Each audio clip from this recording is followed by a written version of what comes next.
책부터 소개를 드리면서 어떤 식으로 여러분 행정학 접근하시는 게 좋은지 좀 말씀을 드릴 거예요. 목차인데 뭐 이거 잘 안 보셔도 돼요. 그냥 들으시면 돼요. 사실 거의 들으시면 되는데, 행정학은 제가 말씀드렸지만 행정 실무를 연구한 학문이 행정학이에요. 이해되시죠? 여러분들 일이야. 여러분들 일이야. 제가 이렇게 생각하시면 돼요. 여러분 뭐 내용물 많이 들어있지만 이렇게 생각하시면 돼요. 내가 공무원 생각하시면 돼요. 공무원이라고 생각을 하시고 이 컨텐츠를 바라보시면 굉장히 이해하기 좀 수월하실 거예요. 자, 예를 들어 볼게요. 여러분들은 지금은 물론 입직하시면 바로 되진 않겠지만 고위공무원이 됐어. 이렇게 딱 고위공무원이 됐는데 내가 보니까 미세먼지가 심각한 거야. 미세먼지. 뭐 예를 들어 여기 동작구니까 동작구에 근무하는 고위공무원이야. 우리 동작구에 미세먼지가 심각해. 혹은 내가 심각하게 생각한 게 아니라 구청장님이 심각하게 생각을 하셔. 그럴 수도 있죠. 나는 미세먼지 관련된 담당자야. 예를 들어. 혹은 구청장님은 별 얘기 안 하시는데 연일 뉴스에서 야 동작구에 미세먼지 심각한데 대책 없다. 뭐 이런 뉴스 많이 보셨죠? 상황이 심각한데 정부의 대책이 없다. 코로나가 심각한데 정부의 대책이 없다. 밖에서 자꾸 얘기를 하고 있어요. 정부는 손 놓고 있다. 이런 식으로. 이제 지금이야 여러분들이 별 생각 없으시겠지만 입직하고 내 담당 업무야. 남의 일이 아니잖아요. 이제 그죠? 내가 무슨 대중교통 관련해서 예를 들어서 대중교통 관련된 담당자야. 버스 담당자야. 근데 언론에서 서울 시내 버스 문제 많다. 이런 식으로 나와버려. 그럼 문제를 해결해야 되잖아요. 밖에서 얘기할 수도 있고 내 스스로 생각할 수도 있고 내 상사가 얘기할 수도 있고 아니면 의회에서 얘기할 수, 정치권에서 얘기할 수도 있어요. 국회에서 특히 많이 얘기하죠. 야 정부 너네 뭐 하고 있냐? 정책이 맞냐? 문제가 있는데. 어쨌든 간에 여러 가지 이유로 해서 밖에서 등 떠밀어서 예를 들어서 미세먼지가 이제 문제를 많이 부각하게 됐어요. 그래서 이 미세먼지를 해결하기 위한 솔루션을 내놔야 될 거 아니에요. 밖에서 요구하고 있으니까. 그러면 논리 구조가 어떻게 되죠? 가장 첫 번째, 문제부터 확인해야지. 문제 확인을 해야 돼요. 실제로 미세먼지가 심각한지 상황이 심각한지 객관적인 데이터를 분석해야 될 거 아니에요. 그냥 사람들이 직관적으로 얘기하는 건지 아니면 수치가 나와서 중국이나 미국이나 다른 국가에 비해서도 정말로 심각한 건지 문제 확인부터 먼저 해야 되겠죠. 그 다음 문제 확인했더니 진짜 심각하네. 예를 들어서 수치가 한 10이다. 문제 확인했으니까 어떻게 돼야 되죠? 문제가 이거니까 우리가 이제는 목표를 잡아야겠지. 0으로 만드는 것은 기술적으로 불가능하니까 목표는 1로 떨어뜨리자. 미세먼지 수치를 1로 떨어뜨리자. 여기 목표를 잡아야 돼요. 여러분도 똑같죠? 여러 가지 문제 중에 뭐 했어요? 공무원 공부하기를 하셨잖아요. 지금 제 강의 오셨으니까. 내 문제를 확인해야 되죠. 내 점수 확인하는 게 문제 확인하는 거예요. 목표는 뭐가 돼야 돼요? 여러분 합격 점수가 목표가 돼야 돼요. 맞죠? 그 다음에 문제를 확인했고요. 목표를 확인해서 내가 공무원이니까. 그 다음에 이 목표를 문제로부터 목표를 달성하기 위한 방법 툴을 생각을 해야 되잖아요. 뭘로 할까? 예를 들어서 차량 오브제를 해볼까? 아니면 공장에다가 매연 저감 장치를 설치하라고 규제를 해볼까? 아니면 또 뭐 있지? 뭐 할까요? 중국이 문제니까 중국과 전쟁을 한번 해볼까? 그건 안 되지. 그죠? 근데 우리 브레인스토밍 한다면 일단은 비판하지 말고 중국이랑 전쟁은 그렇고 공장 폭격기 보내자. 폭격기 이렇게 보내자. 이렇게 뭐 여러 가지 방법이 있겠죠. 안 그래요? 다 대안을 다 검토해 본다고요. 그 중에서 실현 가능한 것부터 좀 찾겠죠. 여러 가지 검토 기준이 있을 거예요. 여러 가지 기준이 있겠지. 해보니까 얘는 하면 진짜 니 죽고 내 죽고 되니까 얘는 안 되겠다. 근데 요것도 이 기업들이 너무 저항이 심해 하려니까 탈락. 이거 해야지. 이렇게 되는 거예요. 되셨죠? 자, 여러분들한 비유를 들어볼게요. 내가 공무원 시험 준비하기로 했어요. 공무원 시험 준비로. 공시 공무원 시험. 그런 다음에 내 문제를 하게 해보니까 이번에 시험 쳐보면 답 나오겠지. 제인이 안 물어볼게. 평균 50점 넘었죠, 그래도. 그렇지. 50 나왔어요. 예를 들어 50을 합격 못해요. 참고로 평균 점수 이번에 국가직은 91점인가 그럴 거고요. 필기 합격하시. 지방이 또 한 80 정도 넘어야 돼. 제일 낮은데도. 그래서 한 85로 할게요. 내 지역은 85. 그래서 점수를 35점 올려야 되잖아. 어떻게 해야 돼? 그렇지. 학원부터 탐색해 봤겠죠, 여러분들. 안 그래요? 방문가 이거 오시기 전에 눈팅 안 해봤나? 여기 다 어디 인터넷에 검색도 해보고 하니까 어디가 유명하지? M사 맞지? 맞나요? M사. 그렇지. 내가 대놓고 말하면 이제 여기 회장님이 저를 부를 수 있어. M사를 할게 그냥. H사도 있고. G인가? 우린 B사지. B사. 다 검토해봤죠? 그 중에서 분석해본다고. 어디가 낫지? 내 목표를 달성해 줄 수 있는 효과적인 학원은 어디지? 라고 해서 일단은 그래. B사로 왔잖아. 지금 저한테 앉았으니까. 갔다가 M사 가시면 계시나 바로? 그렇지 않겠죠? 자, 그런 다음에 어떻게 해요? 이 안에서도 이제 각 과목별로 정해져 있잖아요. 국어 강의는 누가 듣지? 영어는 누구 들은 게 낫지? 내 목표를 달성하려고. 그 다음에 한국사는 누구 듣는 게 낫지? 행정학은 누구 듣는 게 낫지? 행정법은 누구 듣는 게 낫지? 이게 다 검토하셨을 거 아니에요. 어떤 게 내 목표 달성을 잘할까? 그러니까 여러분들 조심하셔야 돼요. 어느 순간 하다 보면 행정학에 나와. 목표를 생각해서 수단을 정해야 되는 거 맞죠? 근데 이 수단에만 너무 집중하시면 안 돼요. 무슨 말인가 하니 강의는 재밌는데 합격 점수를 못 얻어주면 그건 곤란하잖아. 안 그래요? 강의는 재밌게 길게 잘 들었는데 점수가 안 나와. 그래서 왜냐하면 이게 수단에 너무 집중을 하시면 안 돼요. 목표 달성을 잘 하셨는지 평가를 하셨겠죠. 그러면 여러분들은 이제 이게 피사를 이제 고른 거죠. 저도 이제 여기서 다시 이어나갈게요.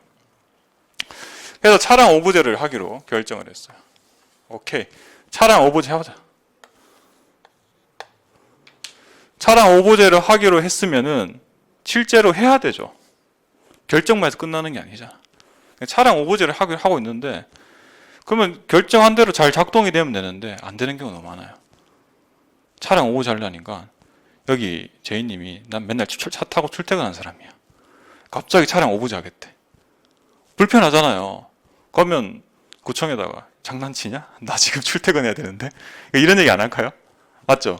실제로 결정하는 행위하고 집행하는 행위는 다를 수밖에 없어요. 그러니까 제가 이렇게 제가 예를 들어볼게요. 공무원이라서 우리 지역에 쓰레기 소각장 설치가 필요해. 결국 사회 문제가 소각장 문제를 보니까 쓰레기가 너무 동네에 많아. 목표는 줄이는 거야. 줄이려고 하다 보니까 쓰레기 소각장 추가 설치야. 결정했어요. 그런다면 제가 이렇게 할까요? 제이님 옆에다가 지을게요. 쓰레기 소각장. 집행 되겠어요? 안 할걸? 그럼 어떻게 하냐면 제가 이제 결정을 하고 쓰레기 소각장 지으려고 하면 제이님이 이제 빨간색 플래카드를 걸고 이제 구청 앞으로 쳐들어오는 거지. 그거 많이 보셨죠? 이게 집행이 결정을 하더라도 충분하게 이해관계자의 의견을 못 모으면은 이런 문제가 발생을 해요. 사실 여러분들도 마찬가지예요. 이건 집단적 차원에서 어떤 결정이라서 문제지만 개인적 차원에서 이런 문제가 발생을 해요. 내가 목표를 수석학교. 그 다음에 수단으로서 하루에 17시간 공부. 결정은 했지. 집행이 잘 안 돼. 안 그래요? 집행 되겠어? 17시간 해봤어요, 공부 혹시? 여기 계시면 계시나? 저도 참고로 그 고시 공부할 때 맥시멈이 실공부가 하루에 10시간 찍기 참 힘들었어요. 10시간 딱 찍고 나서 제가 알아 누웠죠. 평소에 안 하던 걸 하려니까 몸이 적응을 못해. 그래서 여러분 마찬가지예요. 수단의 실현 가능성이 있어야 되는 거예요. 이러면 안 되잖아. 폭격기 보내는 거 안 되잖아요. 그거 안 되잖아. 그렇다고, 그죠? 자, 그 다음에 집행을 잘했어. 차량 오브제를 해봤어요.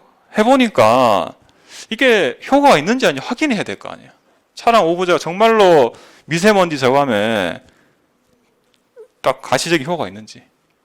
중간에 한 몇 달 지나고 확인해야겠죠. 확인했는데 괜찮아. 괜찮은 방법이야. 그럼 어떻게 해야 돼? 더 확대하면 되지. 이제 한 3분지 하는 거지. 근데 별로야. 아무리 해도 뭐 공기 그냥 없어. 그럼 어떻게 돼요? 계속 해야 돼요? 안 해야지. 바꿔야지 다른 걸로. 이제 밑에 걸로 가보는 거지. 이렇게. 그런 식이에요. 여러분 마찬가지죠. 내가 피사 와가지고 제 강의를 듣고 있어. 몇 달 들었는데 행정 점수 계속 30점이야. 곤란하잖아. 바꿔야지. 우리 그런 일 없겠지만 바꾸셔야지. 맞죠? 이해되시나요? 정부에 똑같이 하는 거 이런 식으로. 자, 그러고 난 다음에 이제 다 끝이 났어요. 마지막으로 다 정책 끝나고 나서 평가를 하는 거예요. 잘된 점이 어떻고 못된 점이 어떻고 피드백을 주는 거예요. 이렇게 되면 여러분들이 사회 문제 해결을 위한 전반적인 정책 과정이 다 끝이 났어요. 제가 이렇게 길게 말씀드렸지만 이거 파트 짧게 말씀드렸지만 이 파트 2에 나온 내용들이야. 공무원 실제로 이렇게 일을 하고 있어요. 저도 이렇게 일을 했고 여러분들 보고서도 이 논리 순서대로 작성하시는 거예요. 할 일이 그거야. 행정직렬 준비하시죠? 제 강의 들으시면 대부분. 내가 공무원이시니까 무슨 일 하시는지 좀 궁금하실 텐데 하루 종일 한글로 이거 타이핑만 하실걸요? 페이퍼 만들어요. 이거 예를 들어 시장님한테 지시가 내려왔어요. 우리 도시에 미세먼지가 심각해. 제2주무관이라 할게요. 제2주무관, 이거 대책 좀 마련해봐. 어떻게 해? 보고서 쓸 때 순서가. 지금 현재 제가 실제로 보고서 순서 말씀드릴게요. 현재 지역 주민들이 공기가 안 좋다고 불만을 많이 제기하고 있습니다. 그랬더니 실제로 제가 조사해보니까 미세먼지 수치가 10이나 나오더라고. 나왔어. 그러니까 이거에 너무 심각한 수준입니다. 그리고 목표치를 우리 1로 낮춰야 됩니다. 1로 낮출 수 있는 방법에는 이러이러한 것들이 있는데 예를 들어 중국 공장 폭격기는 보내는 건 힘들고요. 그리고 차량 오부제는 그나마 좀 덜하고 미세먼지 저감도 기업에서 반발이 심하니까 일단 차량 오부제부터 먼저 시행이 맞습니다. 이렇게 일단 보고를 드리는 거예요. 그러면 시장이 뭐라고 하겠어요? 그래 그럼 차량 오부제 한번 해보자 라고 하시겠죠. 결정을 한 거예요 시장이. 그러면은 이제부터는 몇 월 며칠부터 차량 오부제를 합니다. 보도자를 써야지. 딱 써가지고 언론에 딱 뿌리면 언론에서 나오는 거예요. 언제부터 차량 오부제가 시행됩니다. 쭉 하는 거죠. 그 다음 몇 달 지났어요. 몇 달 해보니까 딱 안 떨어지는 거야. 언론에서 이미 나온 거야. 야, 차량 오부제 쓸데없이 사람 불편만 일으키고 미세먼지 저감 효과는 없다더라. 막 기사가 나오고 있어. 그럼 시장님이 노발레발 하시겠죠. 야, 니 때문에 그렇지 않냐. 그럼 잽싸게 이제 아닌갑다. 이제 바꾸는 거죠. 자, 이런 식으로 일이 일어나고 있어요. 자, 이게 우리 공무원 일이라면 이렇게 다 진행이 되는 거고, 이 내용들을 정책이란 파트, 지금 파트 2 내용인데, 파트 2 내용으로 이제 제가 이제 내용물을 이제 보면서 말씀을 드리면 이렇게 되는 거예요. 여러 가지 미세먼지라는 문제를 골랐잖아요. 여러 가지 사회 문제가 분명히 있었을 거예요. 맞죠? 미세먼지가 문제예요. 노인 복지도 문제고, 청년 실업도 문제고, 세상 문제가 많잖아요. 공적인 문제가. 그 중에서 미세먼지라는 걸 골랐죠. 제가. 이거 뭐라 하냐면 이거 갖다가 정책의 설정이라고 해요. 학문적으로. 여러 사회 문제 중에 정부가 처리하기로 결정하는 거. 왜? 다 하면 좋죠. 다 하면 좋지. 미세먼지도 저감하고, 남북관계도 잘 지내고, 노인 복지도 잘하고. 근데 왜 못해요 그렇게? 시간이 부족하고요. 돈도 부족해요. 그렇기 때문에 고를 수밖에 없어요. 여러분도 마찬가지 아니에요? 여러분도 공부하러 오신 거 나는 거 다 포기하고 오신 거 아니에요? 이 자리 밖에 비가 이렇게 오고 있는데 시간 이렇게 많이 오셔가지고 제 강의 듣고 있는 거. 이 시간에 집에 따뜻하게 누워서 넷플릭스 보고 있을 수도 있고요. 유튜브 보고 있을 수도 있고 친구를 만날 수도 있고 많은 거 다 할 수 있잖아요. 근데 그럼에도 불구하고 왜 그랬어요? 시간이란 제약 때문에 여기 오신 거예요. 다른 거 다 포기하고 오신 거예요. 그렇기 때문에 그 고르는 선택을 하는 과정이 필요한 거예요. 정부에서도 마찬가지인 거예요. 그래서 시간도 없고요. 사람도 없고 돈도 모자라요. 그래서 그 중에서 더 중요하다 생각하는 것을 고를 수밖에 없어요. 이걸 정책의 설정이라고 해요. 골랐죠? 그 다음에 정책 문제를 확인하고 정책 목표를 정하고 정책 수단으로서 이런 것을 검토해보고 그 중에서 제일 괜찮은 것을 고르는 평가를 하고 이게 다 그 내용이에요. 간단하죠. 자, 그런데 이제 나머지 파트들은 그럼 다 어떤 관계가 있냐? 오늘 첫 시간이니까 간단히 말씀드릴게요. 이거 작동하려면 뭐가 필요하죠? 사람이 필요하지. 안 그래요? 여러분들 같은 사람이 필요하잖아요. 그럼 자동으로 되나? 이 보고 쓰는 거? 사람이 필요하잖아요. 사람. 자, 그 사람에 관한 얘기가 여기 목차를 보면서 말씀드릴게요. 인사행정이 인사행정. 자, 사람은 그냥 있으면 되는 거 아니에요? 있으면 되지. 근데 일단 첫 번째 주제가 뭐냐? 채용을 어떻게 할 것인가에 대한 문제예요. 사람 채용 방법. 이런 일을 하려고 공무원 채용해야 되는데 이렇게 하시겠죠. 시험 봐서 채용해야지. 그게 당연한 거예요? 그거 아니잖아요. 어때요? 출마를 해도 돼. 여러분들 이제 출마도 할 수 있어. 원래 지방선거는 25세 이상 출마했거든요. 요즘 18세가 내려갔거든. 출마하셔야 돼. 출마해도 공무원 될 수 있잖아요. 맞죠? 또 뭐가 있죠? 출마하는 사람 잘 따라다녀도 돼. 그럼 뭐가 돼요? 청와대 비서실에 갈 수가 있지. 아니면 누가 될 수 있죠? 장관이 될 수도 있어요. 장관 시험 보시나요? 장관 시험 봐서 임명되나요? 대통령이 임명하잖아요. 나의 국정 철학을 잘 맞출 사람들을 장관으로 임명을 하잖아요. 그 사람은 시험 봐서 채용하는 게 아니라고요. 그죠? 그게 역관주의라죠. 이런 것 갖다가 참고로 뒤에 말씀드리겠지만. 그리고 여러분들처럼 시험 봐서 임명되는 사람도 있어. 맞죠? 그리고 제가 근무할 때 이런 분들 계셨어요. 변호사 자격증이 있어. 그 사람 시험 안 봐. 그 면접만 봤더라. 전문 경력을 가지고. 이렇게 입직할 수도 있어요. 여러분 생각보다 당연하게 시험이라고 생각하시겠지만 시험 말고 다양한 방법으로 공무원 채용을 할 수가 있어요. 그냥 어떻게 채용할까에 대한 내용들이에요. 내용들. 그리고 우리나라에는 공무원의 종류가 크게 4가지가 있어요. 종류. 여러분들은 보자. 다 일반직이지. 나 뭔지는 모르고 지금 공부하고 계신 거 맞죠? 지금 어차피 인사대 다 말씀을 드리겠지만 지금은 그냥 참고로 들으세요. 여러분들은 경력직 공무원 중에서 일반직이 대부분 지금 여기 듣듯이 일반직이실 거예요. 일반직 되실 거예요. 특정직들이 있고요. 그리고 특수경력직이 있고요. 특수경력직 안에는 정무직이 있고 별정직이 있어요. 이거 되시는 거예요. 1, 2, 3, 4, 5, 6, 7, 8, 9, 9 이렇게 돼 있잖아요. 맞죠? 근데 조금 특정지가 어떤 사람이냐면 요거 일반적인 업무가 좀 정해진 사람들이에요. 예를 들어 판사는 일반직 공무 안 해요. 특정직이에요. 검사 특정직, 소방관 특정직, 경찰 특정직, 군무원 특정직 많아요. 이거 막 물어보는 문제 나와. 그리고 특수경력직 밑에는 정무직이 있죠. 자, 뭐죠 이건? 출마하시면 돼요. 선거로 취임하시는 공무원들이나 아니면 장관들 고위급들 있죠. 별정직들 어떤 사람들이냐? 잘 모르실 텐데 비서관들 있죠. 국회에 보면 국회의원들 비서관들이 있어요. 이 사람들 시험 져서 채용하는 게 아니라 국회의원 잘 보좌한 사람들이에요. 그냥 국회의원 임명시켜버리는 거예요. 임명하는 거예요. 이 별정직 이렇게 돼 있죠. 이게 공무원의 종류고요. 그리고 또 다른 주제는 제가 목차 좀 볼게요. 목차를 보면서 좀 말씀드릴게요.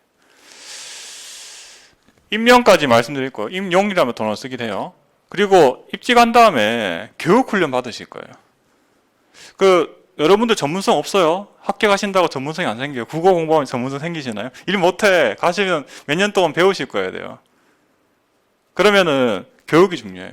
교육을 항상, 그리고 입직할 때도 받지만 입직하고 근무하시면서 계속 교육을 받으실 거예요. 저는 2년짜리 장기 교육도 갔다 왔잖아요. 아까 그게 국외 유학이 아니라 국외 장기 교육이에요. 장기 교육. 그냥 교육을 받고 온 거예요. 2년 동안. 그리고 입직하자마자 연수원에서 교육을 받고 왔어요.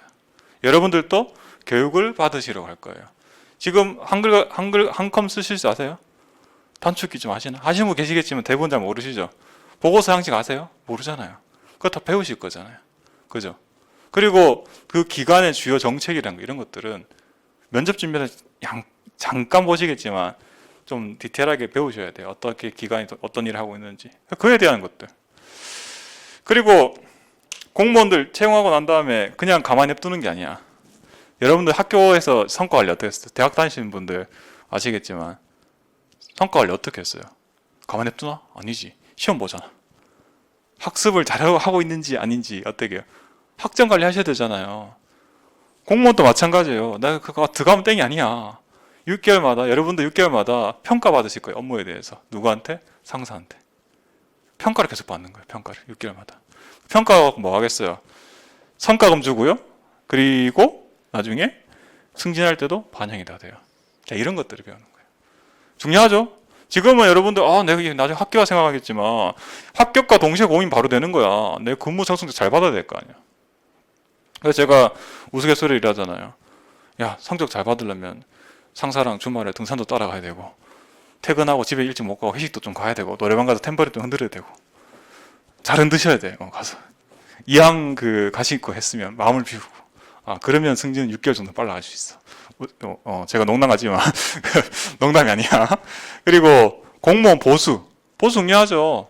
여러분들 구급 몇 호봉 얼마다 이런 거 말씀 다 나누시잖아요. 제가 그 학원에서 영상 찍었지만 저는 제 월급표 다 보여드렸다니까. 그 어차피 다 그 실제 출제가 그 재미를 보여드린 게 아니라 실제로 출제가 돼요. 거기 내용들이 공무원 보책이 어떻게 돼 있는지. 그다음 연금은 또 어떻게 올해 그 지방직에 나왔죠. 연금은 또 어떻게 받는지, 연금 계산 산식이 어떻게 되는지. 지금은 안개가 할 거 많네. 입직하면 야 이거밖에 안 주냐? 맨날 계산하고 있어. 맨날 계산하고 있고. 그리고 공무원의 단체 활동도 있어요. 단체 활동 어떤 거가 있어요? 공무원 또 일종의 근로자는 아니지만 근로자처럼 내가 무조건 국가에 복종하는 게 아니라 공무원의 어떤 요구를 하려면은 단체 그 결성을 돼야 되죠. 공무원 노조가 있어요. 노조에 대한 이야기고요. 물론 제한적이긴 하지만. 그리고 테마 12번째는 공무원의 행동규범이에요. 여러분들은 입직하시면 지금 조심하셔야 돼요. 지금부터 조심하셔야 돼요. 지금 불법적인 내가 행위를 하고 있다. 아주 쉽게는 악플 달지 말고 어디 가서 여러분 아시죠? 경기도에 그 임용 예정 공무원 7급이 그거 악플 달았다가 이슈 돼가지고 임용 취소해 버렸어요. 그냥 힘들게 7급 진학해가지고. 지금부터 하지 마세요. 그거. 저는 공무원이기 때문에 참고로 전 법무통계 담당관실에서 근무했었거든요. 그 어떤 데냐면 다른 것보다는 징계, 소청심사위원회가 바로 옆에 있었어요. 그러니까 온갖 사고 사례를 다 알고 있어요. 온갖 사고 사례, 음주운전 가장 제일 많고요. 그 다음에 뭐 성문제, 성범죄 문제. 이거는 그냥 당연한 거 아닌가요? 이게 다 일반인과 달라. 만약에 내가 공무원 아니잖아요. 사업한 사람이야. 그러면 내가 뭐 음주운전 했을 때는 그냥 형법상 처벌받으면 끝이잖아요. 벌금 내고 면허 취소하면 끝이잖아. 공무원은 이거 플러스야. 플러스로 뭐 받아요? 징계 받아요. 파면이야. 파면이면 집에 가야 돼. 집에 간과 동시에 연금도 반액세일 되지. 훨씬 일반인들보다 이 페널티가 커요. 그에 대한. 그래서 행동규범을 잘 지켜야 되고. 부패 문제. 최근에 부패가 많이 발생하고 있죠. 뭐예요? 횡령만치 최근에. 어디 서울에 뭐 구청 공무원, 7급 공무원이었나? 몇십억 땡겼다고 이제 바로 집으로. 집이 아니라 깜빡하고 같이. 그런 것들. 그리고 징계 받는 거. 징계 받았을 때 혹 징계나 이런 나는 징계 받았는데 내가 되게 억울해. 그러면 구제 받아야 되잖아요. 내가 생각해 보니까 이거야. 제이님이 파면 받았는데 파면 사유가 이거야. 너 나랑 탬버린 안 들더라? 노래방 가가지고. 그래 파면 줘버렸어. 억울하잖아요. 그러면은 법원 가야 되나? 아니야. 일단은 소청부터 내부적인 절차부터 먼저 거치고 그 다음에 법원에 가서 구제를 받아야 돼요. 그게 대한 내용들이고요. 자, 그래서 이렇게 인사에 대한까지 내용을 제가 잘 설명을 드렸고, 그럼 제가 잠시 쉬었다가 이어서 또 말씀을 또 드릴게요.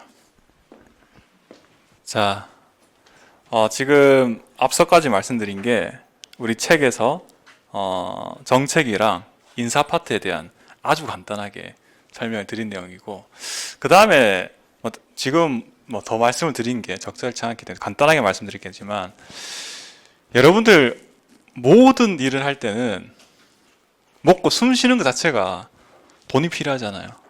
돈을 하면 너무 좀 세속적인가? 아주 단어가 없나? 돈 필요하죠.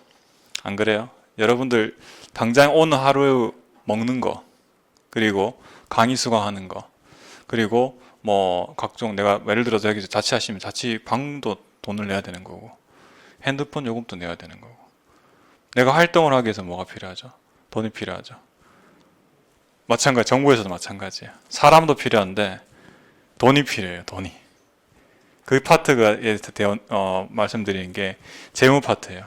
제가 이렇게 예를 들어 볼게요. 아까 쓰레기 소각장 예시를 들었죠.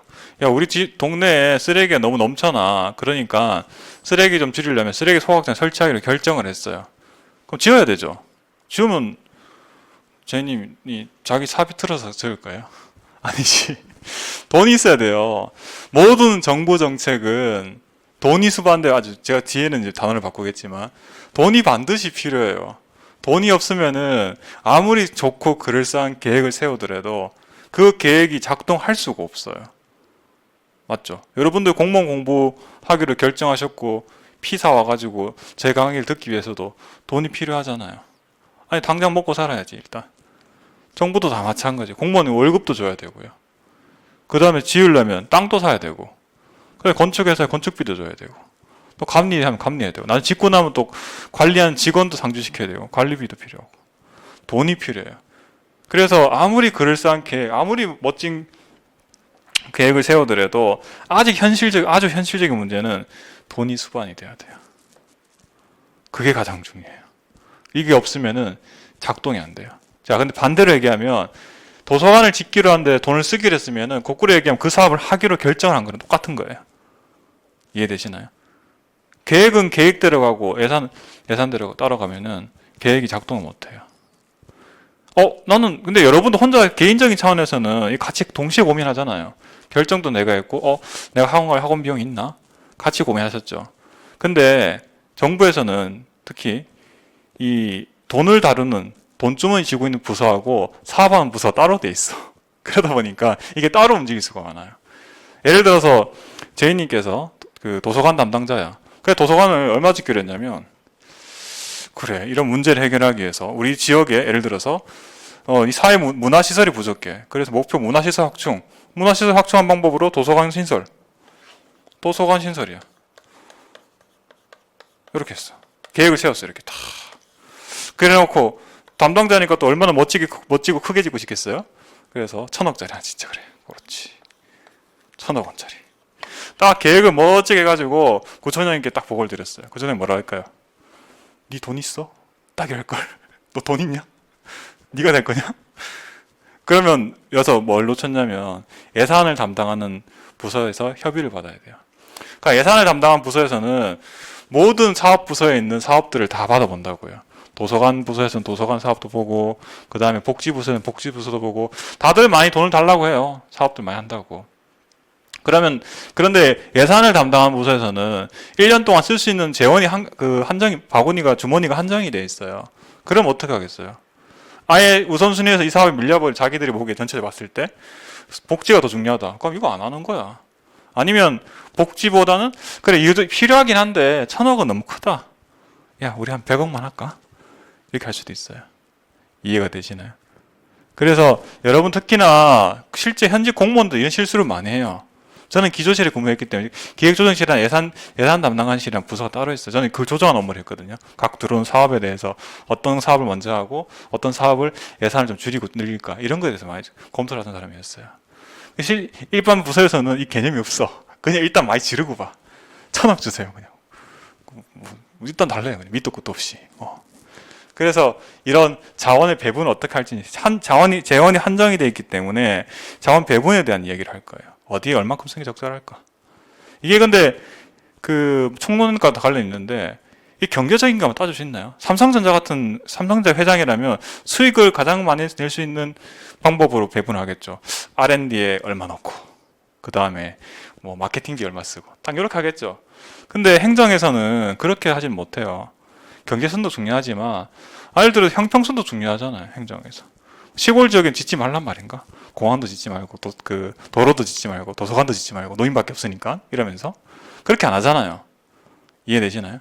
그래서 이 나중에 총회 다시 말씀드리겠지만 가치에 대한 문제가 반영될 수밖에 없어요. 자원을 배분할 때 고민이 많은 거예요. 또 그리고 각종 이해관계자들도 말을 많이 해요. 여러분들처럼 샤이 수강생들이잖아요. 제 수강생 샤이 수강생 평소에 자기 그 의사를 잘 표명을 안 하는 사람들이잖아요. 여러분들은 정치권 얘기하세요. 구청에 뭐 민원 낸 적 있어요 혹시? 거의 없으시죠. 근데 이거 많이 하시는 분들 계세요. 어떤 분들이 보통 많이 할까요? 복지 서비스 수혜 받는 분들은 요구를 많이 해요. 일반적으로. 왜냐하면 거기에 내 생계가 걸려있기 때문에 그게 나쁘게 볼 게 아니에요. 다 당연한 거예요. 어떻게 보면. 그러다 보면은 일반 세금 내는 일반 시민들보다는 이렇게 이익 집단 혹은 이해관계자에 의해서 방향으로 조금 정책 결정이 흘러갈 수도 있어요. 복지비를 좀 더 많이 줄 수가 있어. 이해가 되시나요? 그게 정치적인 문제, 정치적 문제. 이게 많이 또 달려 있고요. 그래서 제가 돈 쓰는 것만 얘기했죠 지금. 수입이 있어요 정부에서. 정부에서는 어떤 수입을 가지고 있나요? 뭘까요? 세금이지. 자, 이거 좀 지우고요. 많으니까. 정부에서 돈 쓰려면은 수입이 있어야 되지. 수입이 있어야 이거하고 지출할 거 아니야. 뭐 도서관을 짓든 복지를 하든 국방을 하든 수입이 있어야죠. 제일 쉬운 거는 세금이에요. 세금. 조세라고 하죠. 세금 내 세금. 이게 주수입원이고, 이거 말고 또 수입이 있어요. 세외 수입이래요. 세외 수입. 이건 나중에 다 말씀드릴 테니까 그냥 들으세요. 세외 수입은 뭐냐면 세금 말고 수입을 그냥 세외 수입이라고요. 말 그대로 세외 수입. 이런 거 생각해 볼까요? 세금은 여러분들이 내가 수혜를 안 받더라도 무조건 내야 돼. 수입이 많으면. 예를 들어서 국가에서 나한테 해준 게 없는데 돈 많이 번다는 이유 한마디로 우리 그 삼성전자의 이제는 재영님께서 세금 많이 내시잖아요. 근데 그분이 내는 것만큼 혜택을 많이 받게 내는 거예요? 아니잖아요. 거꾸로 내가 세금 안 내더라도 내 경제적 어려워. 내는 것보다 더 많이 줄 수도 있죠. 세금은, 조세는 굉장히 강제성이 있어요. 안 내면 어떻게 해요? 안 내면 이래 되지. 여러분들 서울시 공무원 되시면 어떻게 돼요? 38 기동대가 문 따고 들어가서 이렇게 강제 징수하러 막 들어가잖아요. 금괴 찾아내고 5만 원짜리 그 신사임당 찾아내시고 그런 거 하잖아요. 강제로 징수를 해요. 반대급부 안 줌에도 불구하고. 근데 일반 민간 기업은 그렇게 못 하죠. 삼성전자에서 제가 할부로 물건 구입해 놓고 할부값 안 내고 있네. 그럼 삼성전자에서 와가지고 저희 집 문 따고 들어와서 금괴를 가져가. 물론 금괴는 없어요. 그걸 안 가져가잖아요. 맞죠? 달라요. 그 소송하겠지 분명히. 자, 어쨌든 세금이고, 세금 말고 기타 수입이 있어요. 제가 얼마 전에 관악구에 갈 일이 있어. 관악구청에 공영 주차장에 주차를 했어요. 주차비를 딱 냈잖아요. 그 세금 아니죠? 세금 아니에요, 그거? 제가 주차장을 이용했기 때문에 반대급부로 준 거잖아요. 그래서 제가 문자로 딱 온 걸 보니까 세외 수입해서 얼마 딱 적혀 있더라고, 자기들한테. 그러니까 세금 위에 수입인 거예요. 여권 발행. 여러분도 이제 코로나 끝나고 빨리 끝내야 될 텐데, 이게 그 합격하시고 해외 한번 나갔다 오려면, 입직하시면 참고로 나갈 시간이 없어. 확실히 말씀드리지만 입직하시면은 시간이 없기 때문에 합격과 동시에 바로 해외 뜰 준비해야 돼. 갈 사람들은. 네, 여권부터 만들어야 돼. 여권부터. 여튼 어쨌든 그러면 여권은 공짜로 해주나요? 아니죠. 돈 내잖아요. 그건 세금인가? 반대급부로 주신 거죠. 세금 아니에요. 정부 입장에서. 세외 수입이고. 아니면 공공기관, 내가 사업을 하는 사람이에요. 여러분들이 뭐 이러면 안 되지만 뭐 시험하다 잘 안 됐어. 컵밥 장사 해볼까? 하는데 장사할 그 상가가 없어. 그래서 내가 구청 건물 안에 어디 빌려 사고 싶어. 동작구청에서 건물 임대해 주는 거잖아요. 임대해 주면 수입 없겠죠? 임대 수익을? 그거는 다 세금 말고 수입이에요. 동작구청 입장에서는. 이해가 되시나요? 세금 말고 수입. 세외 수입은 일반적으로 어떻게 돼 있냐면 그 반대급부로 주는 거예요. 다 대부분. 그리고 자, 수입이 있어 두 개. 근데 세금 걷었고요. 그 다음에 세외 수입도 걷었어요. 그래도 돈이 모자래. 돈이 모자란 거야. 그러니까 쓰는 거는 한 국가에서 한 이거 600조인가? 600조 써야 돼. 근데 세금하고 세외 수입도 아닌 거 500조 원밖에 안 돼. 그럼 어떻게 해야 되지? 나는 돈은 써야겠고 수입은 모자래. 딱 한 가지 방법이 있지. 예? 빚 내는 거밖에 없잖아요. 방법은 다 나요. 개인적 차원에서 어떻게 하죠? 은행 가서 마통 뚫어주나? 안 뚫어주잖아요. 공무원들. 수험생들한테는 안 뚫어주지. 맞죠? 어쨌든 간에 빚 내는 수밖에 없어요. 빚 내는 거.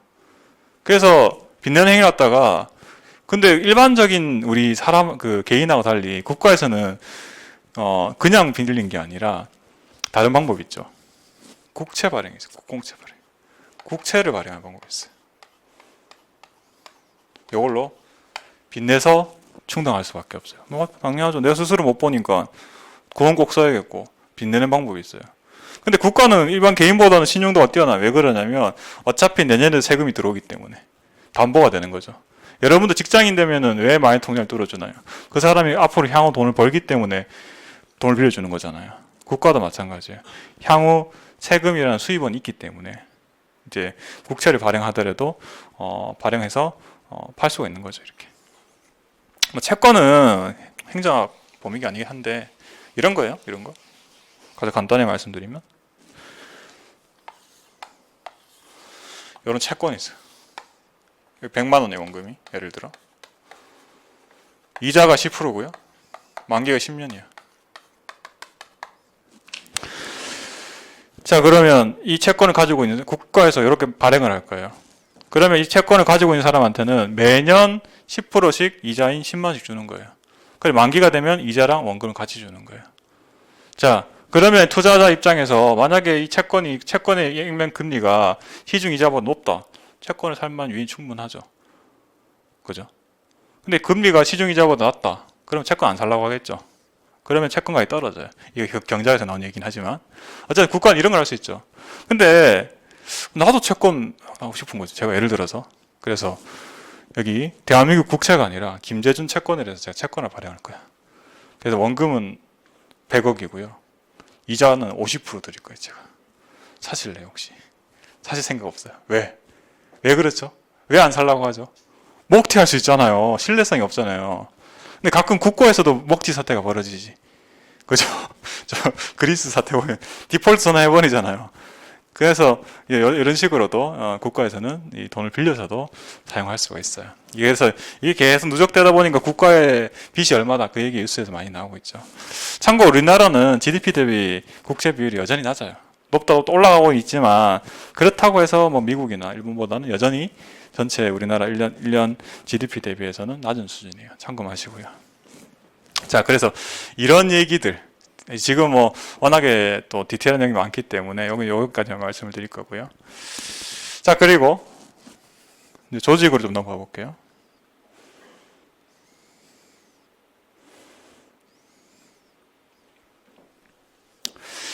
자, 앞서와 같이 이 정책 파트 말씀드렸던 것처럼 사회 문제 해결을 위해서 다 솔루션 제공했고요. 그럼 사람도 채용했지, 인사해서. 그리고 재무 파트에서 돈을 어떻게 벌어서 어떻게 쓸지 이것도 고민했어요. 자, 그러면 또 이게 다른 문제가 어떤 게 있냐면 이거예요. 이건 이 조직 파트는 개인적 차원에서는 이 성립할 수 있는 얘기가 아니야. 이게 무슨 말인가 하니 사람을 채용을 했어. 제가 그래서 제가 이 고위 공무원이고 제가 제이님 신규를 채용을 했어요. 그랬더니 채용을 했는데 채용 첫날 출근과 동시에 딱 누워서 핸드폰을 게임을 하고 있네. 게임하는 게 조직 목표가 아니잖아요. 조직 구성원들이. 그러면 조직 관리자가 어떻게 해야 돼요? 관리를 해야 되죠. 일하도록. 불러가지고 얼차려 할 수도 없잖아요. 군대도 아니고. 요즘 군대는 그렇게 못하죠. 그렇다고 어떻게 해? 자, 그거에 대한 이야기예요. 그래서 동기부여를 해야 돼. 동기부여. 이렇게 하는 거예요. 제이님 불러갖고 내가 이번에 일 성과 잘 내면 성과금 많이 줄게. 아니 승진시켜 줄게. 이런 동기부여를 해줘야 돼요. 가만히 놔두면 조직 구성원들 일을 잘 안 한단 말이죠. 그래서 동기부여를 해야 되는데 제가 제이님한테 방금 이랬죠. 승진시켜 줄게. 돈 많이 줄게. 했는데 사실은 제이님은 웰빙이야. 나는 이제 입직을 했으니까 시간에 내 몸을 맡기겠다. 다 누워있는 거 이렇게. 아무 반응이 없는 거야. 이해되시나요? 그 사람이 원하는 걸 제공을 해야지 동기부여가 되겠죠. 그 얘기를 하는 거예요. 여기서는. 예를 들어 이런 거예요. 지금 뭐 이론 여러 가지 복잡하게 나오지만 메슬로우 학자는 이런 얘기를 해요. 아주 기본적인 욕구, 생리적 욕구래요. 배가 고픈 사람이야. 배가 고파. 그 사람한테는 뭐 내가 승진시켜 줄게. 뭐 이런 얘기 했을 때 동기부여 되겠어요? 아니지. 밥 줘야지. 야, 내가 밥 사줄게 하면 정말 열심히 일하겠죠. 이 얘기라고요. 그러니까 그 동기부여를 할 때도 이 조직 구성원들의 욕구가 뭔지 잘 확인해야 되는 거죠. 그래서 이 조직 구성원들에 의해서 어떻게 일을 잘 시킬까? 그러니까 예를 들어서 다시 좀 말씀드리면 제가 인사혁신처장이라 해볼게요. 퇴직은 했지만 인사혁신처장이야.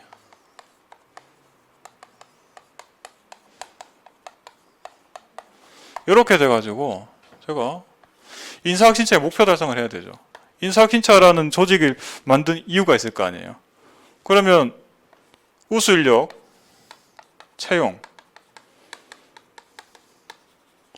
그 다음에 공무원들 교육훈련, 이런 역할들이 이 조직에 만들어진 이유일 거라고요. 맞죠? 근데 아까처럼 제가 제인님을 이렇게 채용을 시켰더니 조직 목표 달성하는 우수인력 채용이나 교육훈련 일은 안 하고 핸드폰 게임하고 있는 게임하고 있어. 자, 이런 상황에서 어떻게 이 조직 목표에 맞게끔 이 사람을 일을 시킬 건지 이거예요. 그래서 동기부여를 시키는 거예요. 내가 돈 줄게, 아니면 뭐 승진시켜 줄게, 아니면 배가 고픈 사람이라면 밥을 줄게 이런 식으로. 그래야지 조직 목표에 맞춰서 조직 구성원들이 일을 할 거예요. 일을 할 거라고요. 자, 근데 기본적으로 아까도 말씀드렸지만 그 사람이 어떤지, 그 사람 상태가 어떤지에 따라 다르겠죠. 이 방법도. 예를 들어 이런 거예요. 제이님은 원래 일을 하기 싫어하는 사람이야. 원래 하기 싫어, 그냥. 출근과 동시에 그냥 아무것도 안 하고 싶어, 적극적으로. 이런 사람한테는 어떻게 하냐면, 제가 관리자면 무조건 불러다 시키는 거예요. 지시하고 확인하고, 야, 몇 시까지 보고서 써와. 이렇게 했죠. 지시 감독을 해요. 지시 감독하고 지시라고 감독을 해야 돼요. 야, 내일 6시까지 보고서 완성해라. 이런 식으로. 근데 반대로 제이님이 그게 아니라 요거야. 원래 일을 잘하고 싶어하는 의욕이 넘치는 친구야. 그러니까 이 친구한테는 내 관리 감독에서 꼼꼼하게 시어머니처럼 또 뒤쫓아다니면서 미주알 고주알 얘기하는 게 아니라 자유롭게 일할 수 있도록 오히려 권한을 위임해 주는 게 낫겠죠. 너 하고 싶은 대로 해봐. 이렇게 낫겠죠. 그래서 그 인간에 따라 다른 거예요. 그래서 이거에 대해서도 제가 말씀을 드릴 거고. 그리고 제가 조직이란 파트를 했죠. 이 조직이란 파트를 왜 공부하냐?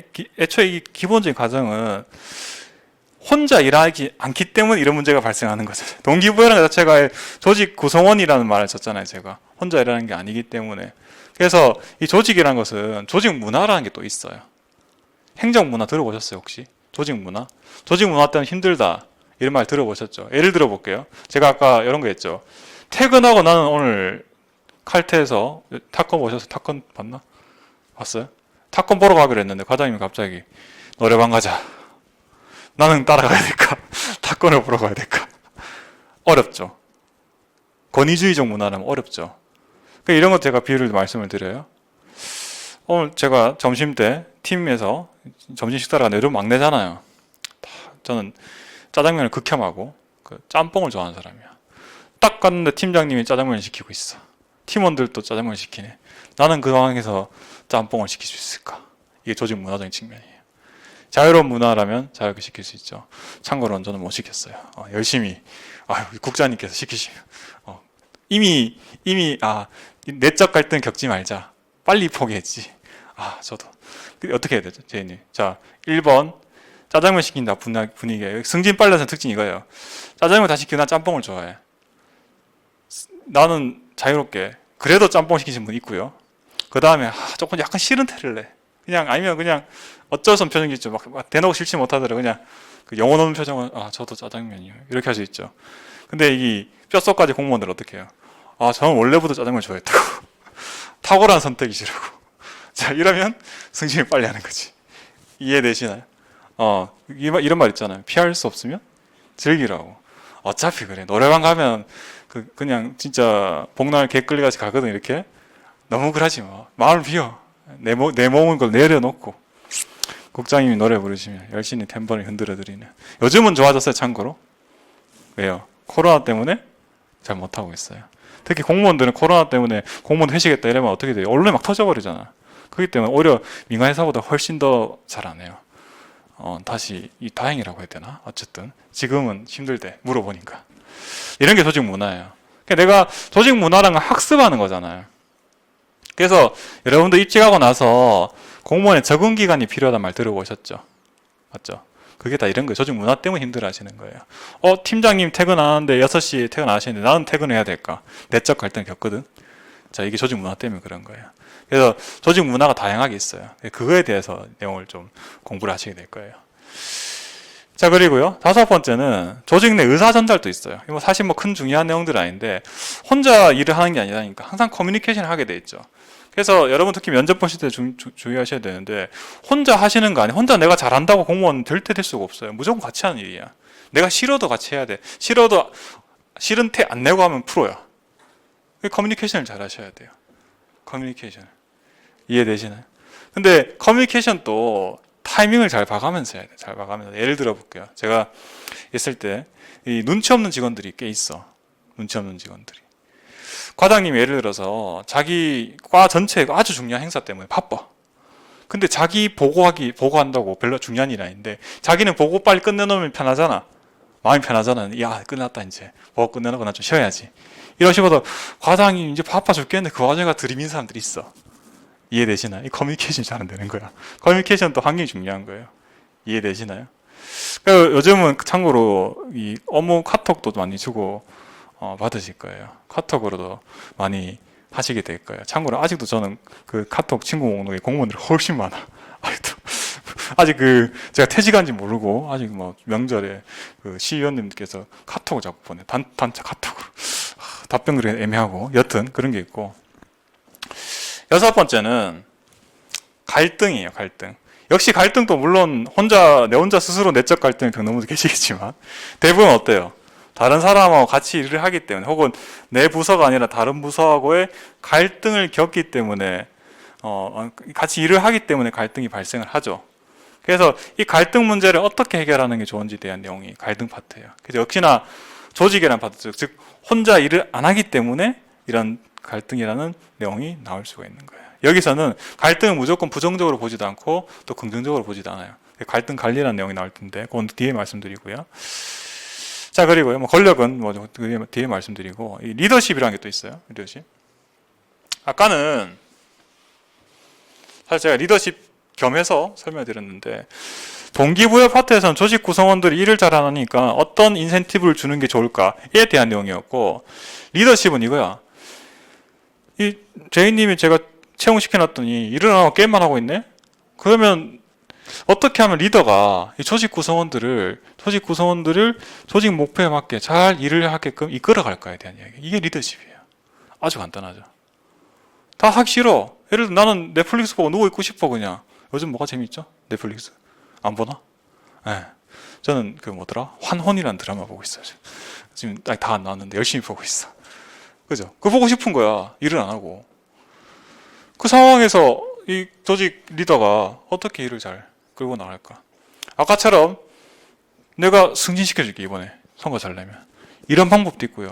아니면 본인이 솔선수범하는 방법도 있을 수 있어요. 또 아니면 진짜 내가 리더인데도 불구하고 마치 부하들을 떠받들듯이 이게 서번트 리더십이래. 부하는 잘해주는 거.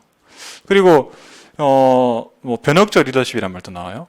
그래서 리더가 계속 이제 새로운 어떤 관념을 유발하도록 유도하는 방법도 있어요. 그래서 이런 거에 대한 게 리더십에 대한 내용이에요.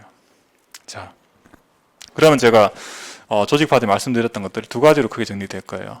하나는 조직 구성원들한테 어떤 인센티브를 부여할까? 이 조직 목표 달성을 잘하기 위해서. 또 하나는 리더가 어떻게 하면은 이 조직 구성원들이 조직 목표 달성을 하게끔 잘 만들어 할까? 리더십에 대한 이야기예요. 또 하나가 이제 큰 부분인데,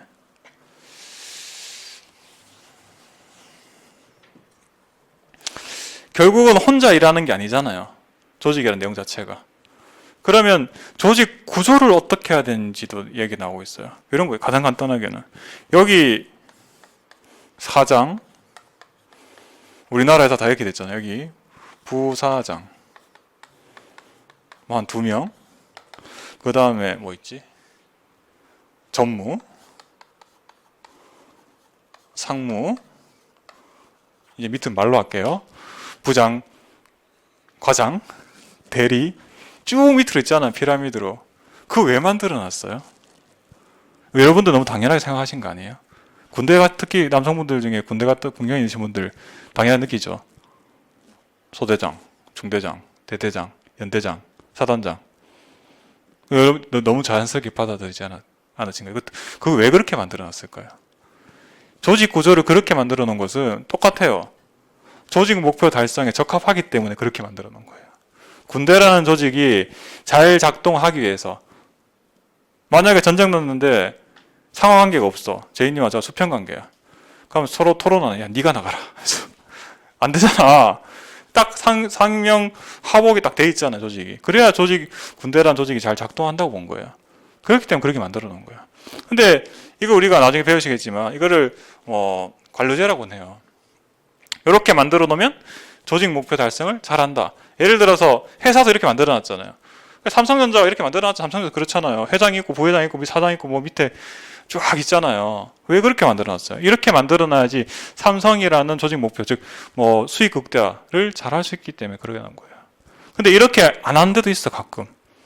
저도 항상 예시든 딴 거 좀 두고 싶은데 구글이라는 회사는 이렇게 보통 일을 안 하는 경우 많잖아요. 뭔가 노트북 들고 다 다니면서 어디 편안한 의자에 앉아서 토론하고 의사결정하고 뭔가 수평적이고 자유로운 분위기에서 업무를 하죠. 조직 구성원들 좋으라고 하는 게 아니라 그 방식이 구글이라는 조직의 목표 달성에 적합하기 때문에 그 조직 구조를 가지고 있는 거예요. 안타깝게도 여러분들이 입직하실 공무원 조직은 정확하게 이렇게 돼 있어. 확실한 피라미드로 돼 있어. 확실한 피라미드로 돼 있어. 자, 그래서 이 조직 구조에 대한 내용들이 그런 것들이죠. 자, 그리고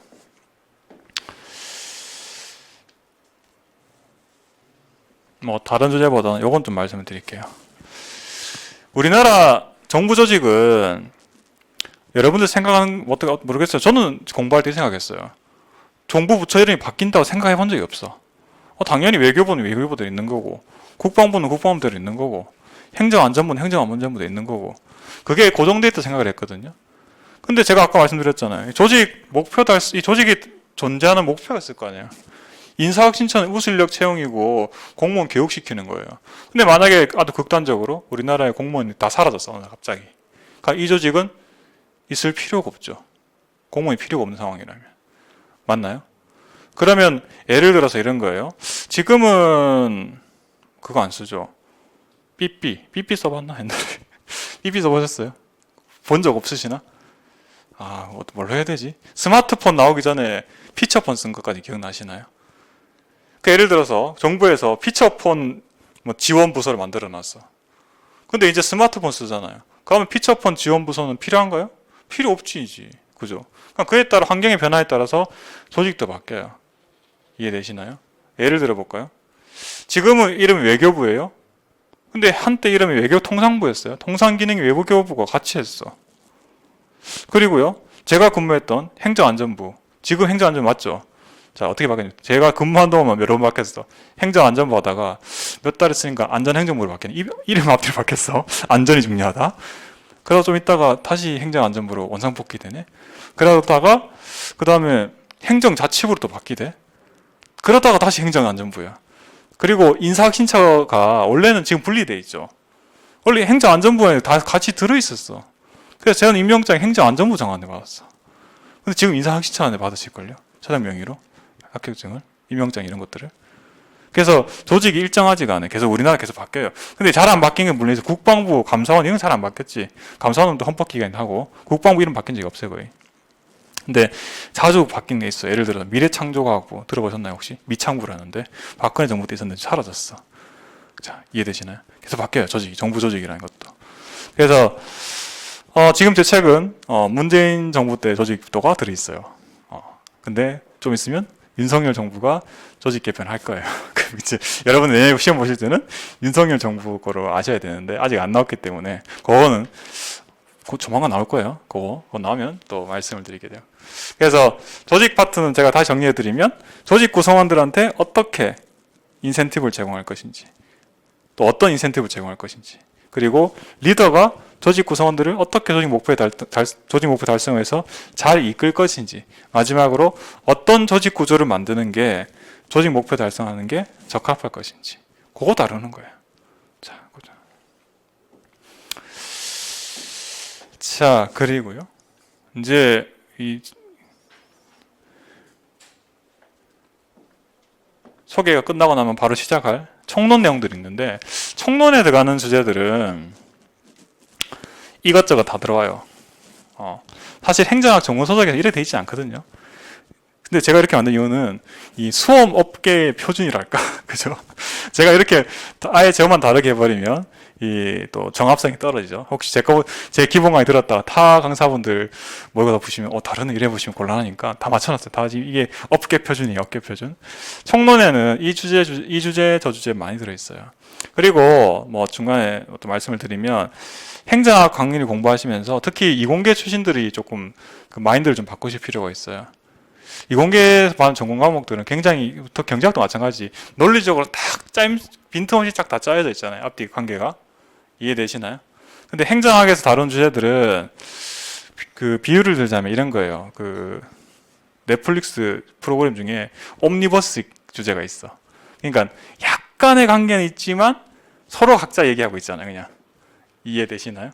차라리 이렇게 받아들이시는 게 공부하시기 좋아요. 그러니까 하나의 테마별, 하나의 파트별로 유사 주제를 생각하셔야 되지. 물론 제가 아까 말씀드린 것처럼 파트별 다 이렇게 연관관계 있긴 해요. 근데 이게 약해요, 되게. 그래서 딱딱 안 맞는 부분들이 있어요. 그래서 접근하실 때, 이 내용과 저 뒤에 거 자꾸 이해하시려기보다는 그 주제 하나에서 그냥 끝나는 스토리라 생각하시는 게 처음엔 더 좋으실 거예요. 뒤에 내용이 어느 정도 숙지가 다 되시기 전까지는.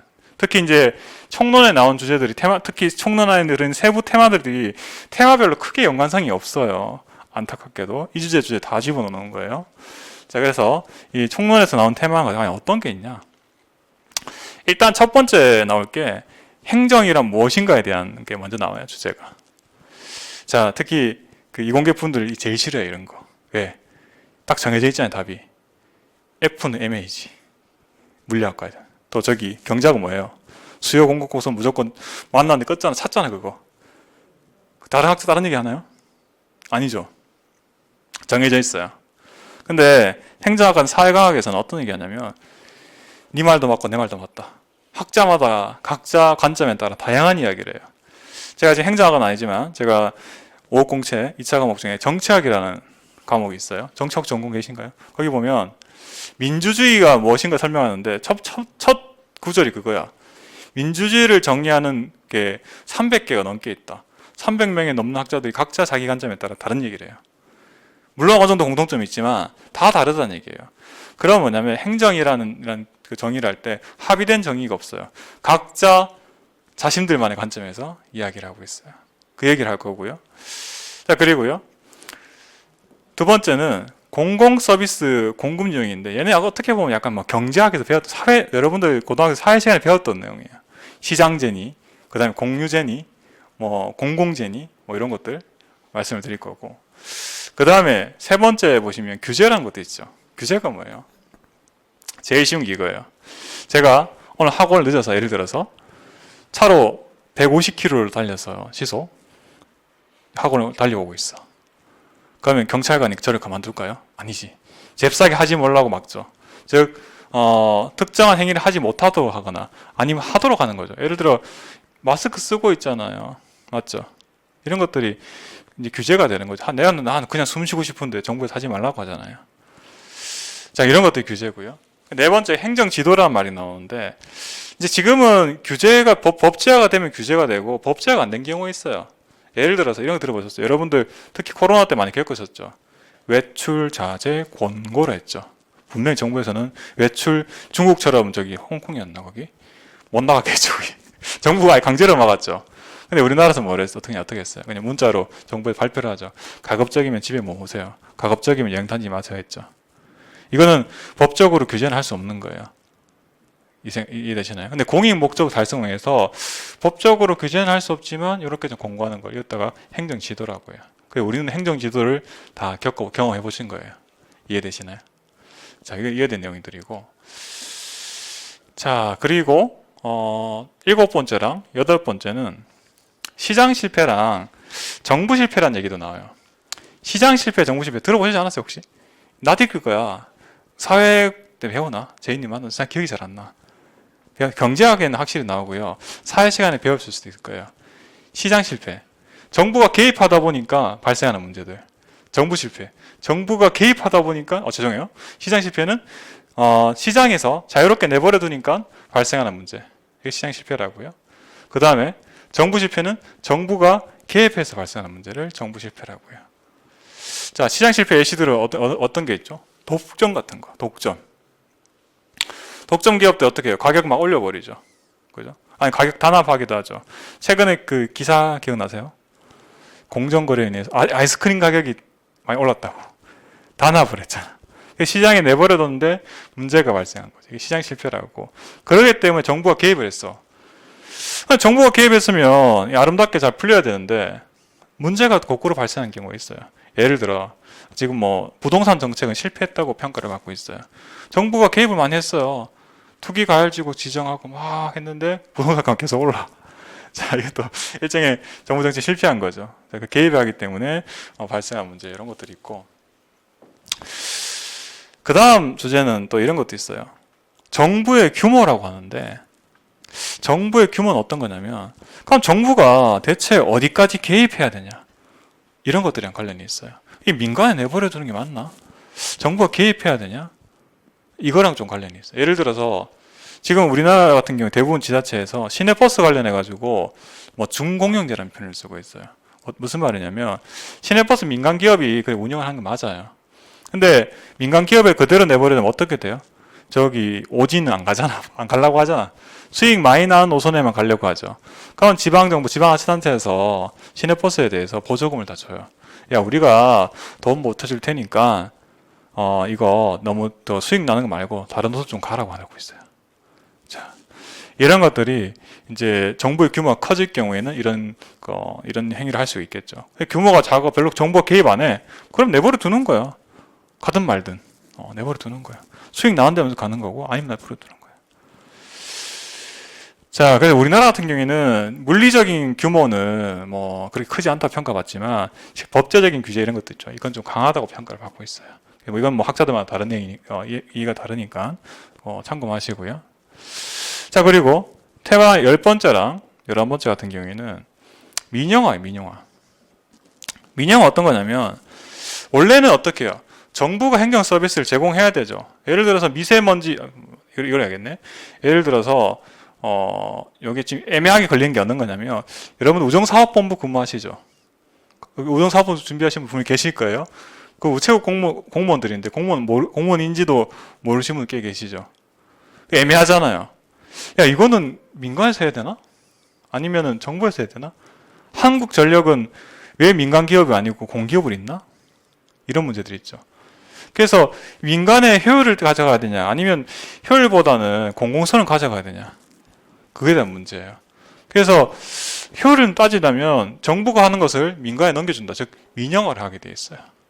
그래서 우리나라도 항상 그 이슈가 되는 중심에 서 있는 데가 우체국이에요. 우정사업본부가 항상 그 이슈의 중심에 있어. 야, 그거 이제 택배사들 잘 되고 있는데 그거 굳이 공무원들 채용해가지고 정부에 직접 해야 되나? 민영화해야 되지 않겠니? 이런 얘기들. 자, 옛날에는 그 철도 관련해 철도청이었어. 예전에는 공무원들이었어. 근데 이제 바뀌었지 지금 이제. 자, 그런 이슈들이 있고요. 그래서 이게 그 정부가 해야 되냐, 민간이 해야 되냐, 정부가 하던 것을 민간 넘겨주는 거예요. 민영화. 그러니까 또 어떤 주제는 어떤 게 있냐면 이런 것도 있어요. 정부가 공공 서비스를 제공을 해야 돼. 제공을 해야 되는데 돈이 없네. 당장 돈이 없어. 돈이 없는데 빚 내는 것도 안 돼. 빚도 너무 많아. 그럴 때 쓰는 방법이 민간 투자 유치예요. 여러분도 아마 한번 단어는 들어보셨을 거예요. BTO, BTL. 한번 들어보신 적 있어요? 여기 9호선이 BTO야. 이거예요. 그래서 어떤 방식이냐면 정부가 돈이 없네. 정부가 돈이 없어. 민간한테 투자 좀 해. 야, 투자. 정부에 직접 투자한다는 개념보다는 예를 들어서 9호선 말고 여기 거제도 사시면 계시나? 거가대교에서 저기 부산하고 거제도에 있는 거가대교, 가거대교라 해요. 자기 위치에 따라 다르지만 그 다리를 BTO로 지었다고요. 지으면서 정부에서 섬하고 부산 지역을 잇는 내륙을 잇는 다리를 건설해야 되는, 교량을 건설해야 되는데 돈이 없네. 야, 민간이 너네가 좀 대신 지어줘. 건설해. 민간이 너네 투자해가지고 여기 표시 외우고보다 이거 할까요? SOC 사회간접자본 시설이라 하죠. SOC에 투자를 해. 투자를 하면 그냥 민간이 그냥 뭐 투자하고 무슨 봉사활동하는 것도 아니고 그게 아니니까 투자한 대신에 투자 수익을 주는 거예요. 투자 수익. 우리가 당장 돈이 없으니까 민간 너네가 투자해가지고 시설 건설해. 대신에 너네가 투자 수익 가져가. 그래서 거가대교 같은 경우에 한번 통과하는데 돈을 받아요. 10,000원이었나 그래. 지금 더 올랐나 모르겠어.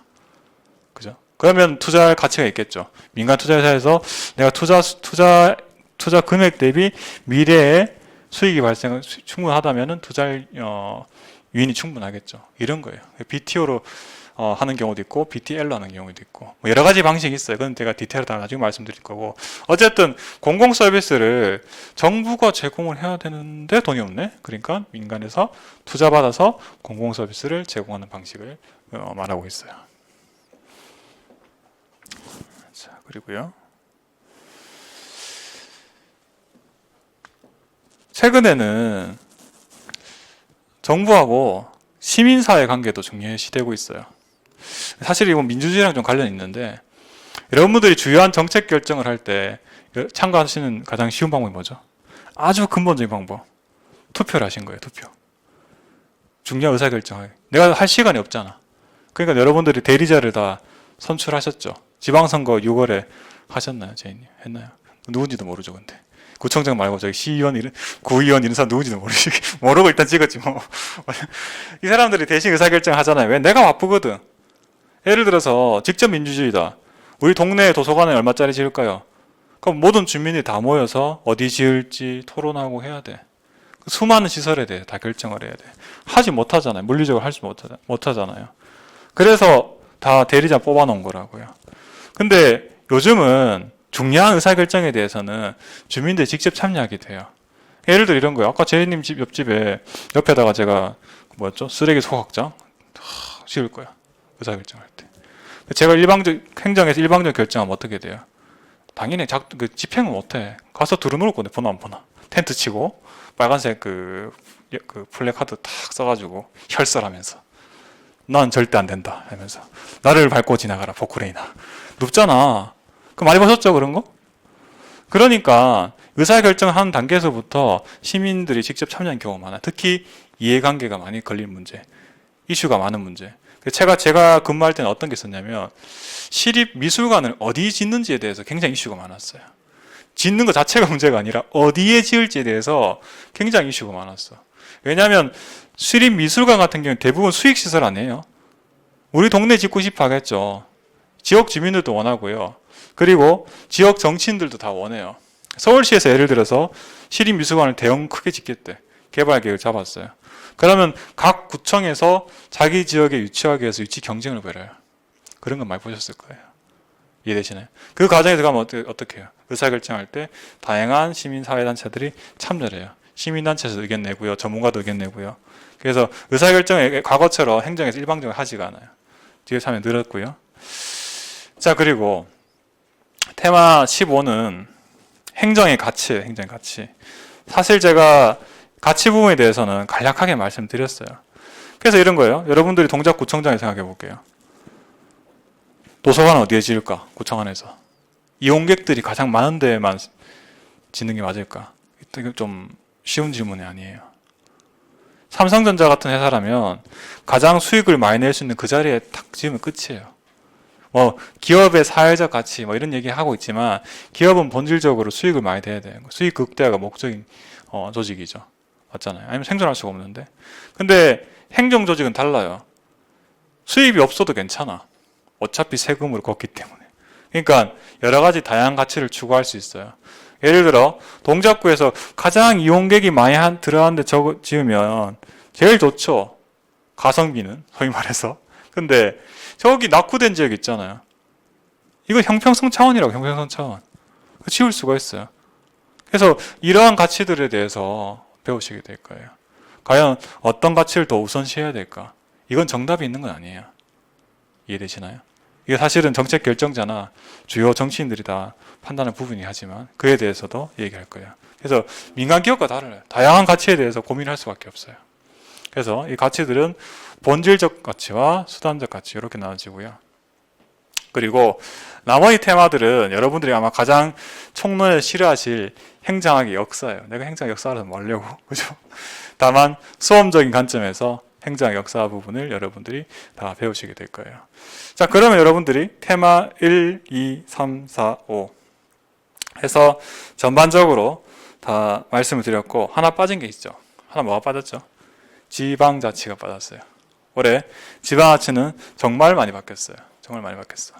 지방자치는 테마 1부터 5까지는 사실은 뭐 확실히 영역이 정해져 있지는 않지만 중앙행정에 대해서 주로 얘기를 하고 있어요. 국가적 차원 행정 얘기하고 있고, 테마 6는 지방자치단체, 그러니까 동작구, 서울시 이런 지방자치단체에서 이루어지는 행정에 대해서 이야기를 하고 있어요.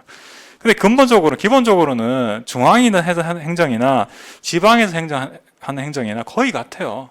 사이즈만 좀 작아질 뿐이지. 중앙에 대통령이 있고 국회가 있잖아요. 지방에는 단체장이 있고요. 지방의회가 있어. 딱 데칼코마니야. 이렇게. 사이즈만 작아질 뿐이죠. 중앙에 기획재정부 장관이 있다면 지방에서 지방자치단체 안에는 뭐 예산담당관 이런 사람들이 있어요. 사이즈 작아진 거죠. 근데 똑같은 부분에 대해서 지방자치 파트에 다룰까요? 그러진 않아요. 중앙행정과는 다른 지방행정만의 독특한 점에 대해서 주로 다루게 되는 거예요. 자, 먼저 어떤 거냐면, 지방에서는 중앙정부와 달리 돈을 쓰는 것보다는 항상 돈이 모자란 게 문제. 왜 모자라냐면, 아까 제가 그 재무 파트에서 간단히 말씀드렸지만, 돈을 벌어야 쓸 수 있잖아요. 이해되시나요? 버는 게 주로 수입은 어떤 거냐면 세금이랬죠. 중앙에서는 이번에 뭐 세금 정책 바꾼다면서요, 또 맞죠? 법으로 바꾸면 되잖아요. 조세를 예를 들어 세율을 올린다든가 새로운 수입원 세목을 하나 뭐 신설한다든가 만들면 되잖아요. 지방자치단체도 만들면 되지 않냐? 그거 안 돼. 왜? 조세 법률주의거든. 국가에서 바꿔줘야지 지방자치단체에서 세금을 거둘 수가 있어요. 굉장히 한계가 있어요. 그래서 이런 지방자치단체만의 독특한 점이 말씀을 드릴 건데, 뭐 또 이런 것도 있어요.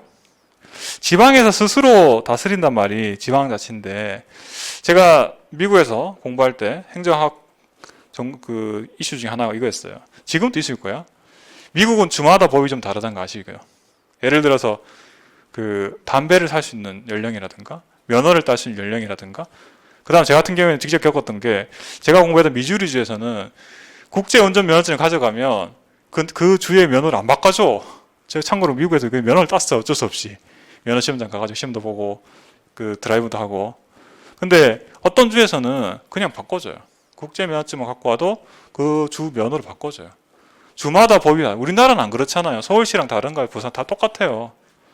그러면은 결국 어떤 거냐면, 국가마다 국가적인 통일성을 유지하면서 지방에마다 차별성을 어느 정도 허용해야 되는지 국가마다 달라요. 우리나라는 중앙집권적 국가라서 국가적인 통일성이 굉장히 강하고요. 미국 같은 경우에는 연방국가라서 주마다 좀 많이 차별이 있어요. 그걸 어디까지 허용하는 게 적절한지 그거에 대한 내용들이 좀 많이 담고 있어요. 자, 어쨌든 뭐 지방자치 파트는 제가 이후에 또 다 디테일하게 말씀드릴 거고, 그리고 아주 작지만 정확히 말씀드리면 테마가 하나 더 있어요. 테마 7이 하나 있죠.